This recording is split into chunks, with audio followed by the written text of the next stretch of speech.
because I think that no one has any doubt that the aggressor can simply be convinced, make a démarche to the ambassador of the Russian Federation, impose an embargo on Russian oil imports, maximally promote the practical application of Russia's disconnection from the international banking system SWIFT. For Russia, it means billions and billions of losses and constitutes a practical price for this invasion to our state. Thank you, Foreign Minister, for inviting all of us to this important discussion. I think, as I look around the table, I'm trying to discern what it is that brings us all together. Many of us here are members of NATO. Many of us are members of the EU. Some of us are aspiring members of the EU. But all of us, I think, recognize that we are at an historic moment, that the threat, the assault, the invasion of Ukraine by Russia poses a threat to all of us and to the international system that we and our forebears have worked for decades to build from the ruins of World War I and World War II.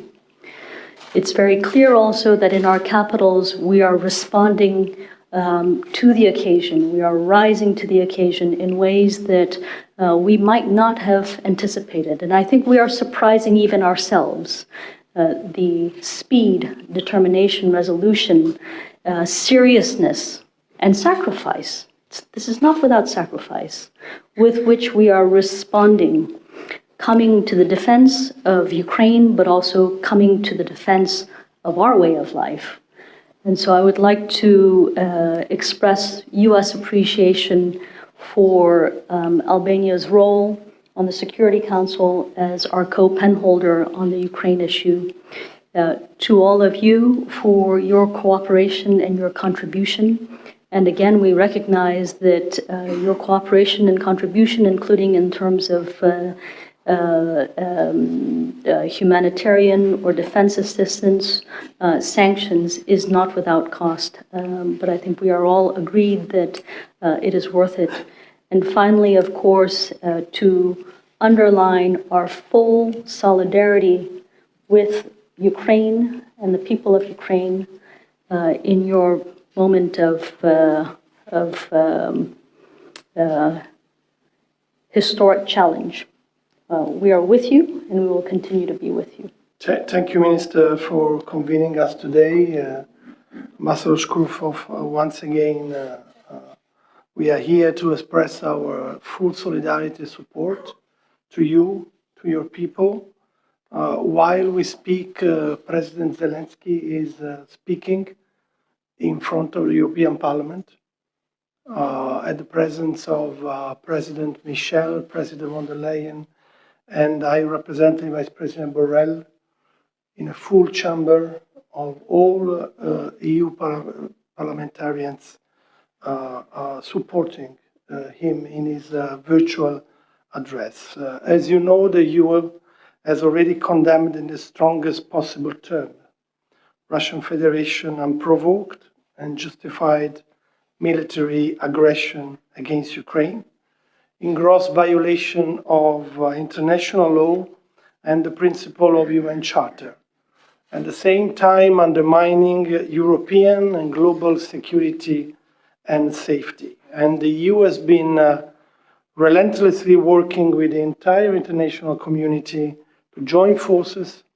and help to end Russian military aggression by adopting the related resolution. And here we want to particularly applaud and thank Albania as a UN Security Council member for its crucial role playing in this context. You all know that the European Union has adopted an unprecedented, the biggest ever package of measures and sanctions is in history, and I'm personally proud that this is helping already now to support Ukraine and its people. Sanctions and measures ranging from financing the purchase and delivery of weapons and military equipment to support Ukraine defense, to freezing assets and banning transactions to weaken Russia's ability to finance this unjust war.